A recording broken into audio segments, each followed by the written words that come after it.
Hello अस्सलाम वालेकुम everyone, क्या हाल चाल है आप सबके। Hope you guys are doing really well and welcome back to my channel. सबसे पहले तो आप सबको बहुत बहुत रमज़ान मुबारक। आई होप इस साल रमज़ान बहुत सारी ब्लेसिंग्स, बहुत सारी बरकत लेकर आए और आप लोगों की जितनी भी डिज़ायर्स हैं, जो जायज़ ख्वाहिशात हैं, वो अल्लाह ताला पूरी करें। बहुत सारी इबादत करें, बहुत सारी दुआएं करें और मुझे भी दुआओं में याद रखें। अच्छा जी, ये व्लॉग है रमज़ान से एक दिन पहले यानी सैटरडे का। वैसे तो हम वैसे भी एक दिन पहले ही आप लोगों से रोज़ा रखते हैं। सैटरडे हमारा पहला रोज़ा था and I guess Sunday Pakistan और इंडिया में पहला रोज़ा था। एनीवेज, आज सैटरडे का दिन था और मेरे पास ये फ्रोज़न पूरियाँ रखी हुई थी। बेसिकली ये कचौरियाँ हैं, दाल कचौरी जो होती है, और ये बहुत अमेजिंग होती हैं। क्राउन फार्म्स की हैं। आप लोगों में से जो यूके रहता है, अगर आपको किसी देसी शॉप पे मिले तो ये ज़रूर ट्राई कीजिएगा। बहुत ईजीली फ्राई हो जाती हैं और इनका टेस्ट भी बिल्कुल फ्रेश पूरी जैसा होता है। और साथ ही साथ मैंने आलू की तरकारी बना ली थी। सोचा आज थोड़ा हैवी ब्रेकफास्ट हो जाए। एक तो मुझे अभी फ़ौरन जाना था, तो मुझे लंच की या जो इवनिंग स्नैक होती है उसकी टेंशन नहीं लेनी थी सर पे। सेकेंडली, ये अगर मैं अभी यूज़ नहीं करती तो पूरे रमज़ान ये यूज़ होनी ही नहीं थी,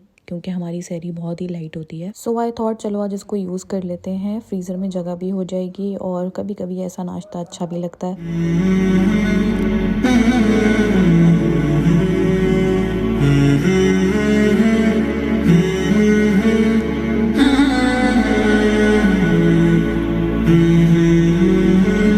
मुझे इन पूरी कचौरी जो भी आप बोलें, इसके बारे में सायमा मेरी एक फ्रेंड ने बताया था and I tried it once और उसके बाद से बस अब ये मेरा गो टू कचौरी क्रेविंग्स को सेटिस्फाई करने का तरीका है। अच्छा जी, हमारा ब्रेकफास्ट तैयार हो गया था। सीख कबाब मैंने एयर फ्राई कर लिए थे, साथ में हमारी ये दाल कचौरी हो गई थी और आलू की तरकारी। पूरा पैकेट खत्म करने के चक्कर में ना मैंने सारी ही फ्राई कर ली और फिर मुझे बाद में अफसोस हुआ क्योंकि ये काफ़ी सारी बच गई थी। अगर ये फ्रोजन ही रहती तो बाद में यूज़ हो जाती। एनीवेज जी, उसके बाद मैं अपना बड़ा सा बैग पकड़ के निकल पड़ी थी। ये 10:30 का टाइम था और मैं सुबह सुबह आ गई थी बस, क्योंकि मुझे पता चला था बूट्स पे बहुत अच्छा डिस्काउंट्स आए हैं। सुबह ही सुबह मुझे पता चल गया था, तो बस मैंने इसी हिसाब से हैवी ब्रेकफास्ट प्लान कर लिया था ताकि हस्बैंड को खिला के फिर मैं निकल पड़ूं। उनको कुछ काम था ऑफिस का, आजकल थोड़ा वर्कलोड ज़्यादा है तो वो नहीं आ सके। मैं निकल गई थी बस में। हल्की हल्की बारिश भी हो रही थी, बट भाई मुझे रिस्क नहीं लेना था, सुबह ही सुबह जाना था, क्योंकि यहाँ पे जब इस तरह के डिस्काउंट्स होते हैं ना तो वो बहुत तेज़ी से चीज़ें ख़त्म हो जाती हैं। सो मुझे पता चला था कि बूट्स पर 90% ऑफ था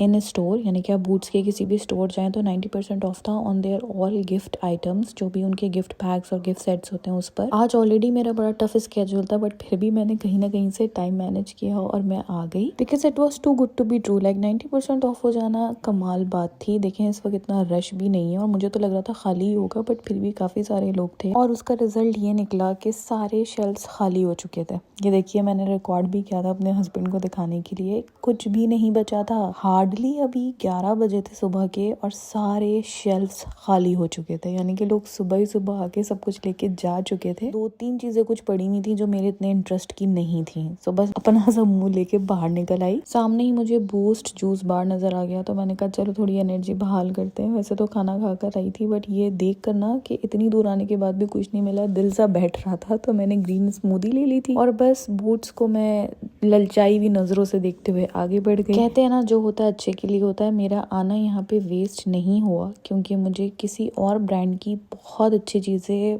बहुत अच्छे डिस्काउंट्स पे मिल गई। मतलब ऐसी चीज़ें कि मैं उन्हें छोड़ती तो बेवकूफ़ी होती, इतने अच्छे डिस्काउंट्स थे। तो बस मैंने कुछ चीज़ें ले ली और मैं वापसी की तरफ चल पड़ी। थोड़ी दिल को तसल्ली हुई कि आना बिल्कुल ही वेस्ट नहीं हुआ। अच्छा जी, घर आते ही मैं सबसे पहले लग गई काम पे, क्योंकि वक्त कम था और काम मेरे पास आज बहुत ज़्यादा था। मैंने पहले ही मॉल जाने का डिसीजन बीच में एडजस्ट किया था। रात को मैंने माश की सफ़ेद दाल भिगो के रख दी थी, पूरी ओवरनाइट ये भीगी रही थी, तो ये अच्छे से फूल गई थी। अब मैं इसको बस ग्राइंड कर लूंगी दही बड़ों का बैटर बनाने के लिए। अच्छा, मैं रमज़ान की ना कोई ख़ास प्रिपरेशन नहीं करती हूँ, इसीलिए मेरी कोई वीडियो नहीं आई जैसे हर चैनल पर आती है। मैं कोई लंबी चौड़ी प्रिपरेशन नहीं करती हूँ। पहली बात, मुझे उसकी ज़रूरत ही महसूस नहीं होती है। हम 2 ही तो लोग हैं, इतना ज़्यादा कुछ बनता नहीं है और मैं stay at home house wife हूँ, तो मेरे पास इतना इनफ टाइम होता है कि मैं फ्रेश चीज़ें ही मैनेज कर लूँ। अगर असर पढ़ के भी मैं किचन में जाऊँ और मुझे 6-7 आइटम भी बनाने हो तो मैं इजीली मगरिब तक बना सकती हूँ। हाँ, अलबत्ता कुछ चीज़ें ऐसी होती हैं जिनके लिए बहुत एक्स्ट्रा टाइम चाहिए होता है, जैसे ये दही बड़े का बैटर। ये मैं अब रोज़ नहीं ग्राइंड कर सकती, क्योंकि इसका जो प्रोसेस है वो मेरा थोड़ा डिफरेंट है, इसलिए ये ज़रूर मैंने आज बना के रख लिए थे। अच्छा, जब आप इसको ग्राइंड कर लेना बहुत कम पानी के साथ गाढ़ा गाढ़ा बैटर, तो एक बड़ा सा बोल लें, उसको थोड़ा सा लिफ्ट करें किसी भी साइड से, लेफ्ट या राइट, और फिर उसको ना इस तरीके से ऐसे फेंटें हल्के हाथ से, हाथ उठा उठा के ऐसे करने से ना इसमें एयर इनकॉर्पोरेट हो जाती है और ये बहुत ज़्यादा फ्लफी और सॉफ्ट बनते हैं। जब ये आपके हाथ पे आके ऐसे ठहर जाए और गिरे नहीं, बस ये तैयार है। अब उसके बाद हम इसको फ्राई कर लेंगे। अच्छा, इसको फेंटते हुए मेक श्योर कीजिएगा कि आप एंटी क्लॉकवाइज या क्लॉकवाइज ही या हाथ घुमाएं। जिग-जैग करके हाथ नहीं घुमाना, फिर उससे एयर नहीं आती। और देखिए इसमें इतनी एयर आ जाती है कि ये ऊपर ही फ्लोट करते रहते हैं ऑयल के अंदर, नीचे नहीं जाते। आई डोंट नो आप लोगों में से कितने लोग ये स्टेप करते हैं, बट मैंने रिसेंटली ये स्टेप करना शुरू करा है एंड ट्रस्ट मी, इससे दही बड़ों का गेम इतना अपलिफ्ट हो गया है ना। इतने ज्यादा स्पंजी सॉफ्ट बनते हैं, ऊपर से क्रिस्पी बनते हैं, बिल्कुल बाहर की तरह। और क्योंकि मेरे पास अभी टाइम ज्यादा नहीं था तो मैंने इनके शेप पे इतना फोकस नहीं किया, बस बना लिए। वरना अगर आप इनको बड़ा प्यारा सा गोल गोल शेप दें तो ये बहुत ही खूबसूरत दही बड़ा बनते हैं। ये देखें, ये तेल के ऊपर ही तैरते रहते हैं एकदम, बहुत ही बढ़िया। और इसको हमेशा लो टू मीडियम हीट पे ही फ्राई करें। ये बहुत ज्यादा जब हम डार्क कलर के कर देते हैं ना तो उससे भी टेस्ट थोड़ा सा चेंज हो जाता है। सो गुड टाइम में इनको फ्राई करें, बहुत आराम से, पेशेंटली। इसीलिए मैंने आज ये काम किया ताकि पहले से ही बन जाए। जल्दबाजी में या तो ये अंदर से कच्चे रह जाते हैं या ऊपर से ज्यादा कुक हो जाते हैं। वैसे तो आप सबको ही दही बड़े बनाना आते होंगे, लेकिन ये जो एक दो टिप्स हैं मेरे पास जिससे मुझे लगता है कि दही बड़े बहुत अच्छे बनने लगे, वो मैंने आपसे शेयर कर दी।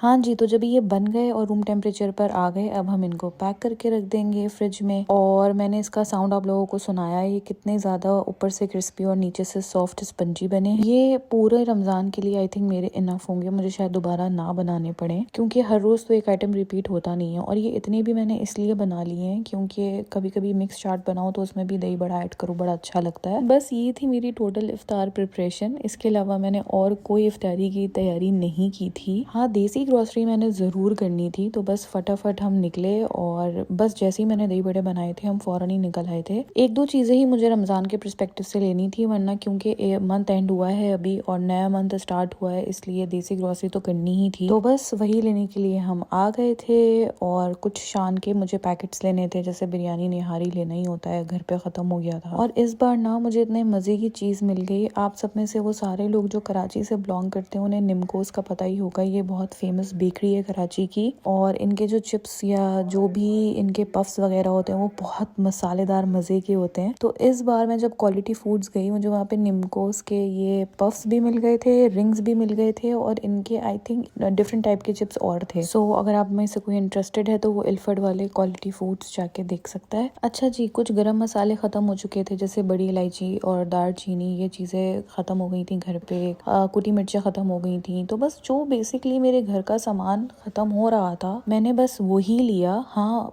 चलते फिरते जैसे ये पापड़ी दिख गई तो हमने सोचा चलो अभी चाट वगैरह बनाएंगे रमज़ान में, तो ये पापड़ी उठा लेते हैं। या जैसे वाइट चने यूजुअली मैं 1 kg लेती हूँ, तो इस बार मैंने 2 kgs ले लिए। चने की दाल मैं 1 kg लेती हूँ, इस बार मैंने 2 kg ले ली। अगर सहरी में शामी कबाब बनाए तो उसमें एक्स्ट्रा दाल लग जाती है। बहुत ही ज़रूरत का थोड़ा सा सामान हमने लिया, बहुत ज़्यादा वो जो रमज़ान के नाम पे बहुत सारी ग्रॉसरी कर ली जाती है ना अननेसेसरी, वो बिल्कुल भी हमने नहीं करी। गोश्त लेना था क्योंकि अब ईद भी आगे आने वाली है, तो हमने इस पर्सपेक्टिव से ले लिया था कि चलो आगे ईद तक भी हम यूज़ कर लेंगे। और रमज़ान में ना ज़्यादातर डायरेक्ट खाना ही बनाया जाता है, तो बस इसलिए गोश्त हमने ले लिया, उसके हिस्से बना के वॉश करके रख लिए थे। सिर्फ गोश्त धोने में मेरे 2.5-3 घंटे लग चुके थे और अब तक मेरी एनर्जी बिल्कुल डाउन हो रही थी। बट अभी मुझे चिकन पे मसाला भी लगाना था, और मुझे बहुत सारे कॉमेंट्स आते हैं जब भी मैं अपनी चिकन एयर फ्राई करती हूँ कि आप कैसे बनाती हैं। यार ये बहुत सिंपल है, इसमें मैं कुछ भी नहीं करती। ये 3 kgs चिकन थाइज हैं, आप बोनलेस चिकन भी ले सकते हैं। हमें चिकन थाई ज़्यादा अच्छे लगते हैं क्योंकि वो बहुत जूसी बनते हैं और एयर फ्राई करने के बाद उनका टेस्ट बिल्कुल बहुत अच्छे ग्रिल्ड चिकन वाला आता है। सो ये 3 kgs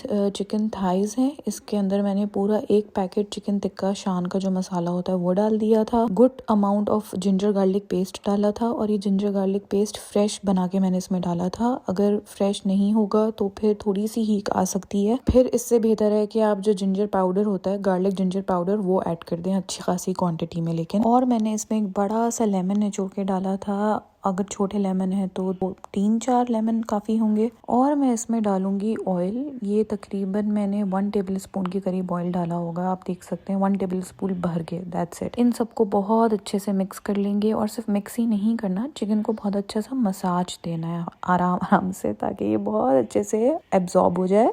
चाहें तो आप इसको आधा घंटा मसाला लगा के छोड़ दें और फिर उसके बाद फ्रीज़ करें, लेकिन मेरे पास अभी टाइम नहीं था, मैं बहुत थक गई थी, तो बस मैंने डायरेक्ट ही इसको फ्रीज़ कर दिया था, जितने भी मैंने पैकेट्स बनाने थे उस हिसाब से। अब ये 3 kg थाइस जो हमारे होते हैं, इसके कोई ऑलमोस्ट 8 या 9 पैकेट्स बन जाते हैं। मैं एक पैकेट में 3 थाई ऐड करती हूँ और ये हमारे पूरे मंथ के लिए इनफ होते हैं। अगर ऑफिस जाना हो तो लंच में यूज़ हो जाते हैं, वरना अगर कभी डिनर नहीं बना पाए या जल्दी से कोई दोपहर में कुछ खाना है तो बस आप एक पैकेट निकालें, उसे एयर फ्रायर में रखें विदाउट एनी ऑयल। इसको बस ऐसे ही रख दें, अपने ही पानी और ऑयल में अच्छे से बन जाती है, एयर फ्राई हो जाती है। फिर आप इसको सैलेड के साथ खाएं, इसका सैंडविच बनाएं, इसका रोल पराठा बना लें, इसको किसी भी तरीके से आप यूटिलाइज कर सकते हैं। दाल चावल बनाएं तो उसके साथ बना लें, बहुत सारे कॉम्बिनेशंस में ये यूज हो जाती है। अच्छा, बहुत सारे लोग इस तरह के टिक्का में दही भी ऐड करते हैं, पर दही लगाने से ना फिर वो ग्रिल्ड वाली बात नहीं आ पाती। दही अपना पानी छोड़ता है एयर फ्रायर के अंदर, चिकन अपना पानी छोड़ती है, तो वो बस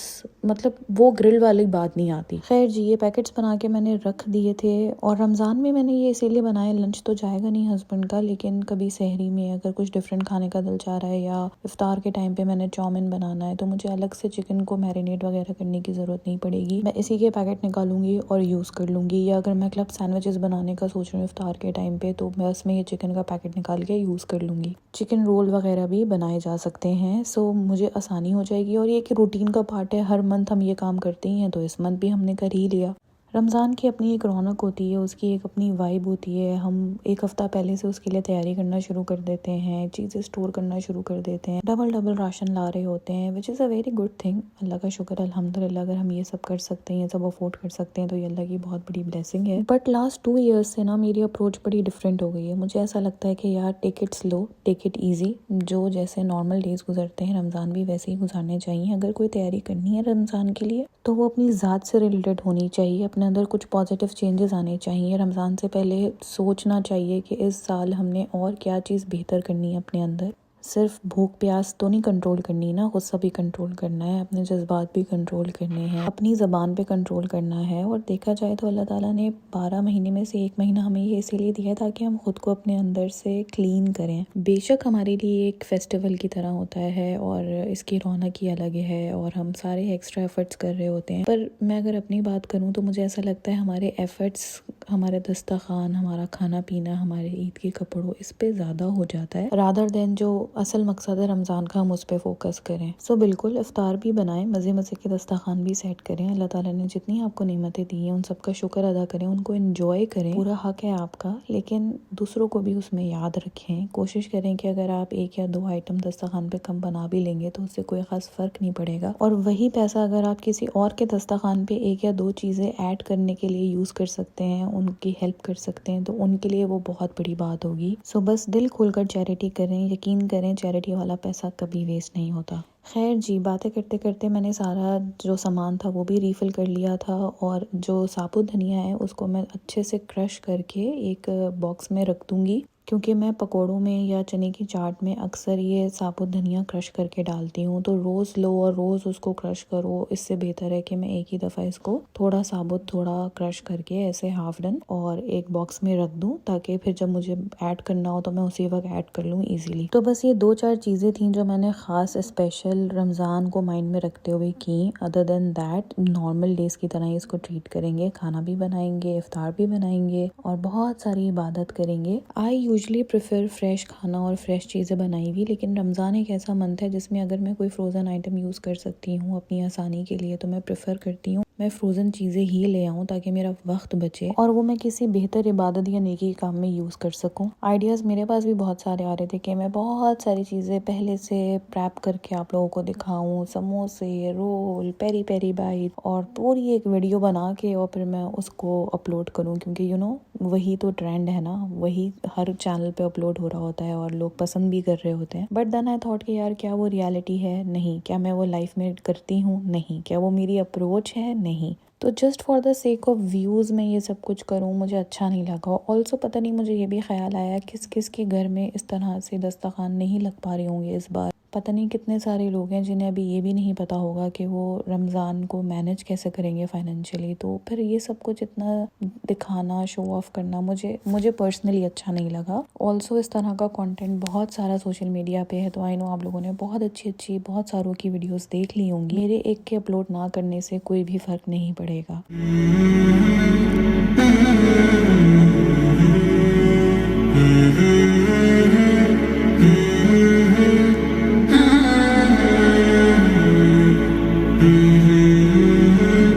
अच्छा जी, सारे तामझाम से फ्री होके अब बारी थी डिनर बनाने की। तो जो माश की दाल मैंने थोड़ी ज़्यादा भिगोई थी, इसीलिए क्योंकि मेरा सफ़ेद माश की दाल जो बनती है ना तड़के वाली, वो खाने का बहुत दिल चाह रहा था।